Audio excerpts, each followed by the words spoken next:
কেতুগ্রাম 271 নম্বর বিধানসভার বিধায়ক অনাদি ঘোষ মথুরা মহাশয়ের কাছে ডেপুটেশন পত্র জমা দিলাম।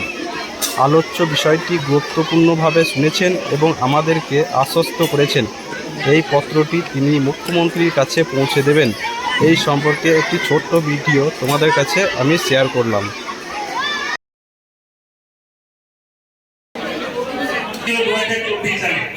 তাদের পরীক্ষা হয়ে গেছে, রেজাল্ট হয়ে গেছে, মানে শারীরিক পরীক্ষা হয়ে গেছে, সবই হয়ে গেছে, শুধু প্যানেলটি হয়নি। কর্মকর্তারা বলেছিলেন এখন নির্বাচন, আমরা নতুন করে সরকারটাকে গঠন করি, তারপরে আসবেন। তো মাঝ পথে সরকারটা তো আপনারা বদল করে দেবেন। এখন সেই ভাইগুলো কিন্তু ঝুলছে। সেই ভাইগুলোর মধ্যে কয়েকজন এখানে এসেছেন, তারা বিধায়ক সাহেবের সঙ্গে একটু কথা বলবেন, আমি সেই সুযোগটা করে দিলাম। ভাই বিধায়ক হয়নি, পরীক্ষা লেগে কমপ্লিট হয়ে গেছে।